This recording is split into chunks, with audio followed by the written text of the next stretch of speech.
अस्सलाम वालेकुम स्टूडेंट्स। आज एक न्यू सीरीज़ के साथ हाज़िर हूँ। जैसे कि आप लोग अगर मेरे चैनल पर ऑलरेडी मौजूद हैं तो आप लोगों को पता होगा कि मैंने पहले काफ़ी जो है सब्जेक्ट्स के ऊपर सीरीज़ स्टार्ट की हुई है। तो आज एक न्यू लेक्चर के साथ हाज़िर हूँ जिसमें हम सी शॉप को डिस्कस करेंगे इंशाल्लाह। ये सीरीज़ जो है कंप्लीट सी शॉप की होगी और इसमें हम कंसोल एप्लीकेशन को भी डिस्कस करेंगे, विंडो फॉर्म एप्लीकेशन को भी डिस्कस करेंगे और ASP.NET को भी डिस्कस करेंगे। तो उससे पहले जो है आपको ये जानना बहुत ज़रूरी है कि अब आप अगर सी शॉप पर काम करना चाहते हैं तो आपके लिए कौन सा एडिटर बेस्ट है और कौन से एडिटर पर आपको काम करना चाहिए। तो मेरे ख्याल से जो आपको बेस्ट चॉइस होगी आपकी वो है विजुअल स्टूडियो।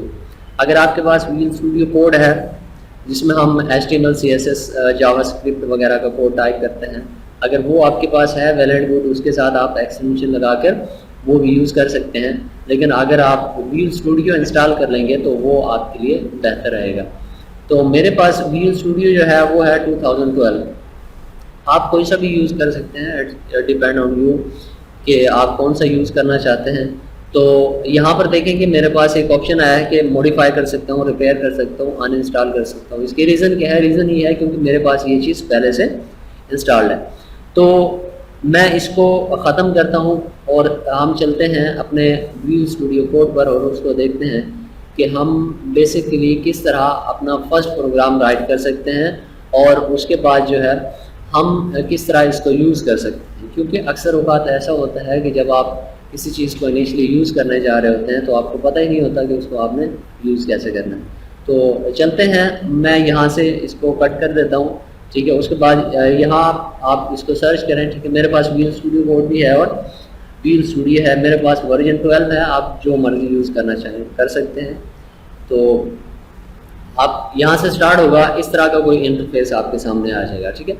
तो अब यहाँ पर करना क्या है, सॉरी, तो यहाँ पे ऊपर कुछ आपको बटन्स वगैरह नज़र आ रहे होंगे। जैसे यहाँ पर फाइल पर क्लिक करेंगे तो यहाँ पर कोई अगर न्यू प्रोजेक्ट आप यहाँ पर लॉन्च करना चाहते हैं या फिर आप का कोई आपने पहले से प्रोजेक्ट बना रखा है उसको अगर आप ओपन करना चाहते हैं, क्लोज करना चाहते हैं, ये मतलब कि डिफरेंट किस्म के एक्शंस हैं जो आप यहाँ से परफॉर्म कर सकते हैं। ये सारे टाइम के हिसाब से आपको ज़रूरत इन चीज़ों की पड़ सकती है। तो उसके बाद नेक्स्ट चीज़ जो है, जो काम आप यहाँ से कर रहे थे वही काम आप यहाँ पर मौजूद रहकर भी कर सकते हैं। मीन अगर आपने न्यू प्रोजेक्ट बनाना है तो न्यू प्रोजेक्ट पर क्लिक करके बना सकते हैं। अगर आपने कोई प्रोजेक्ट बनाया हुआ है उसको ओपन करना चाहते हैं तो आप यहाँ से उसको ओपन कर सकते हैं। और उसके बाद जो है आपने रिसेंट जो काम किया है उसको अगर आप ओपन करना चाहते हैं तो ये सारा कुछ आप कर सकते हैं। अब ये सारा कुछ कैसे हो रहा है? वो इसलिए हो रहा है क्योंकि आपका जो एडिटर है वो भी एक सॉफ्टवेयर है, उसको भी कहीं ना कहीं पे बनाया गया। तो उसका इंटरफेस कुछ इस तरह रखा गया है कि जो यूज़ करने वाला हो उसको इजीली एक्सेस कर सके, इजीली यूज़ कर सके।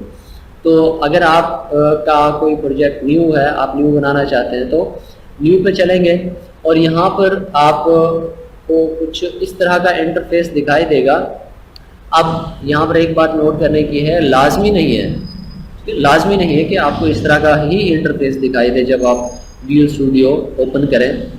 ये भी हो सकता है कि जब आप first time visual studio open करें आपके पास इंटरफेस कुछ इस तरह का हो, ठीक है। या फिर यूँ भी हो सकता है कि आपके पास इंटरफेस इस तरह का हो। जिस लैंग्वेज पे आप काम करना चाहते हैं वो आपने यहाँ से ही सिलेक्ट करनी है। मीन अगर मैं C++ में जाना चाहता हूँ तो मुझे C# के साथ कोई काम नहीं है, मैं तो C# पे C++ में जाऊँगा। तो यहाँ पर आपने क्या करना है, इस चीज़ को सिलेक्ट कर लेना है। उसके बाद खैर हमारा काम ये तो नहीं है, हमारा काम है C# का। तो C# के अंदर भी फिर डिफरेंट चीज़ें होती हैं। जैसे अगर काम कर रहे हैं किसी पर C# के अंदर विंडो फॉर्म पर तो आपको विंडो फॉर्म सेलेक्ट करना पड़ेगा। अगर आप WPF पे काम कर रहे हैं तो आपको WPF सेलेक्ट करना पड़ेगा। कंसोल कर रहे हैं तो कंसोल, ASP.NET पे कर रहे हैं तो ASP.NET ही सिलेक्ट करना पड़ेगा। आज का जो हमारा काम है, हमने काम करना है कंसोल एप्लीकेशन पर। तो हमारा अभी के हिसाब से ना विंडो फॉर्म किसी काम का है, ना WPF किसी काम का है, ना ही ASP.NEट किसी काम का है। तो हम किसको सेलेक्ट करेंगे? कंसोल एप्लीकेशन को। तो कंसोल एप्लीकेशन पे जब आप सिलेक्ट करेंगे तो यहाँ पर कुछ लिखा हुआ आएगा। अब यहाँ पर कंसोल एप्लीकेशन 2 लिखा हुआ आ रहा है, 1 क्यों नहीं लिखा आ रहा? क्योंकि मैं यहाँ पर 1 ऑलरेडी कर चुका हूँ, ठीक है। तो यहाँ पर 2 लिखा हुआ आ रहा है, उसके बाद आप इसको कोई भी नाम दे सकते हैं, ठीक है। जैसे मैं यहाँ पर इसको नाम दे देता हूँ कि माई फर्स्ट प्रोग्राम, ठीक है। तो आप कोई सा भी नाम दे सकते हैं, ठीक है। तो माई फर्स्ट प्रोग्राम मैंने इसको नाम दे दिया है। अब इसको दूसरी चीज़ जो है इसको आप सेव कहाँ पर करना चाहते हैं। जो बाय डिफ़ॉल्ट आपका फोल्डर होता है वो कुछ इस तरह का होता है कि यूज़र के अंदर डिजिटल लैपटॉप, उसके अंदर फिर डॉक्यूमेंट्स के अंदर भी स्टूडियो 2012 है, आपका जो एडिटर है उसी के अंदर एक प्रोजेक्ट नाम का डायरेक्टरी है और उसी के अंदर फिर एक फोल्डर है माई फर्स्ट प्रोग्राम जहाँ पर आपकी टोटल की टोटल कोडिंग मौजूद होगी। तो मैं इसको अगर ओपन करता हूँ, ओके करता हूँ, तो आपके पास प्रोसेसिंग स्टार्ट हो जाएगी, ठीक है। प्रोसेसिंग होने के बाद फिर आपके पास एक इंटरफेस आ जाएगा, ठीक है। ये सारे का सारा इंटरफेस अगर तो आपके काम का है इसको रखें, अगर आपके काम का नहीं है तो आप इसको ख़त्म भी कर सकते हैं, ठीक है। इस इंटरफेस में एक चीज़ है name space my first program. हमने जिस डायरेक्टरी जिस फोल्डर को वहाँ पर मेंशन किया था वो यहाँ पर मेंशन हो रहा है कि आपका जो प्रोग्राम है, आपका जो प्रोजेक्ट है वो सेव होगा माई फर्स्ट प्रोग्राम वाले फोल्डर में। और उसके बाद क्लास जो है हमारा प्रोग्राम है, क्लास का मतलब ये होता है कि कलेक्शन ऑफ ऑब्जेक्ट्स होता है जिसमें हमारे पास बहुत सारे ऑब्जेक्ट्स होते हैं जिनके ऊपर हम काम करते हैं। उसके बाद हमारा एक मेथड है जिसको हम स्टैटिक बाइट मेन के नाम से यहाँ पर मेंशन कर रहे हैं। तो इसका ये मतलब है कि इसके अंदर जितना भी काम होगा वो सारा कुछ इसी के अंदर ही होगा, ये रिटर्न कुछ भी नहीं करेगा, ठीक है। तो उसके बाद फिर हम अगर इसके सिंटैक्स की बात करते हैं कि सिंटैक्स हम पीछे सी पढ़ के आए हैं, C++ पढ़ के हैं और उसके बाद जावा पढ़ा है, तो क्या हमारा सिंटैक्स C# का डिफरेंट हो जाएगा? कतई ऐसा नहीं है। डिफरेंट कहाँ पर होगा? डिफरेंट सिर्फ वहाँ पर होगा जब हम इसके इनपुट और आउटपुट कमांड को एग्जीक्यूट करेंगे। इनपुट आउटपुट कमांड जैसे हम C में यूज़ करते हैं printf और उसके बाद scanf, C++ में cnc आउट यूज़ करते हैं, उसी तरह जावा में हम यूज़ करते हैं सिस्टम वगैरह इस तरह का, ठीक है। तो यहाँ पर जो होगा वो थोड़ा डिफरेंट होगा। तो बाकी डिक्लेरेशन, इनिशियलाइजेशन, कंडीशंस, लूप, सारी चीज़ें वही की वही होंगी। फ़र्क सिर्फ किस चीज़ का होगा? इनपुट और आउटपुट लेने का। मतलब कि अगर हम C# में इनपुट किसी चीज़ से ले रहे होंगे तो यहाँ पर हम आउटपुट किसी और चीज़ से ले रहे होंगे। तो यहाँ पर हम एक छोटा सा प्रोग्राम देखते हैं जिसमें आपको इसके सिंटैक्स का भी समझ आ जाए कि जो मैं बात कर रहा हूँ यहाँ पे सिंटैक्स का कोई फ़र्क नहीं होता। जैसे हमारा C का सिंटैक्स है वैसे ही इसका सिंटैक्स है। तो मैं यहाँ से स्टार्ट कर रहा हूँ इंट A और उसके बाद साथ में B ले रहा हूँ, ठीक है। तो अब यहाँ तक हम ऑलरेडी सारी चीज़ें कर चुके हैं, सही हो गया। यहाँ तक हमने देखा कि इस चीज़ को हम प्रीवियसली जितनी भी लैंग्वेज में पढ़ा है उसमें हमने इसको कहा डिक्लेरेशन। अब इनिशियलाइजेशन कैसे होती है? क्या C# में डिफरेंट होती है? कतई ऐसा नहीं है, C# में भी सेम है। आप A को इक्वल कर देते हैं 3 के और उसके बाद कॉमा से सेम वही चीज़ें आएंगी और B को इक्वल कर देते हैं और 5 के साथ, तो सारी चीज़ें सेम आएंगी। अब नेक्स्ट चीज़ ये आती है इनिशियलाइजेशन हमारे पास हो गई, हम इसका मैसेज कैसे प्रिंट करवाएंगे? तो सिर्फ यहाँ पे आपको डिफरेंस नज़र आएगा। आप प्रीवियस लैंग्वेजेस में जो बात कर रहे थे उसमें और इसमें सिर्फ एक डिफरेंस आपको नज़र आएगा कि यहाँ पर आप console.write का यूज़ करेंगे, ठीक है, और उसके अंदर फिर आप एक मैसेज प्रिंट करवा देंगे, ठीक है।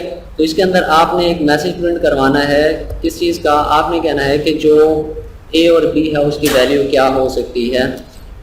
तो मैं यहाँ कहता हूँ कि A इज़ इक्वल टू,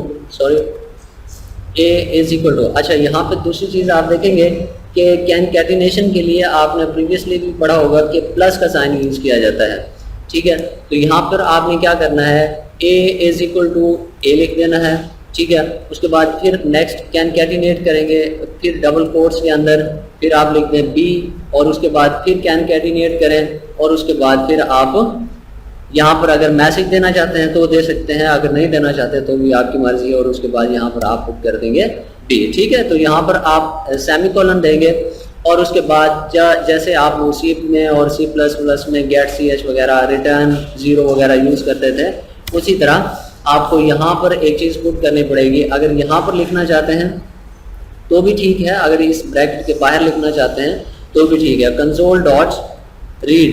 तो अब इसका मकसद क्या होगा? इसका मकसद ये होगा कि जब आप आउटपुट शो कर रहे होंगे तो वो वहाँ पर रुक जाएगी।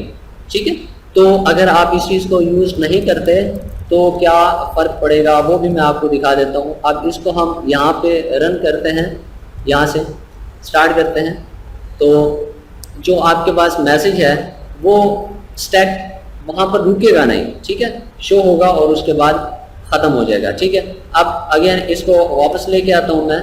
ठीक है, तो जब इसको वापस लेके आया और उसके बाद जब हमने यहाँ से इसको स्टार्ट किया तो अब क्या है, सॉरी यहाँ पर कुछ एरर दे रहा है, तो हमने यहाँ पर कॉमा नहीं लगाया। ठीक है, तो यहाँ पर कॉमा मिसिंग है, तो मैं यहाँ पर कॉमा पुट कर देता हूँ, और उसके बाद अगेन फिर हम इसको रन कर लेते हैं।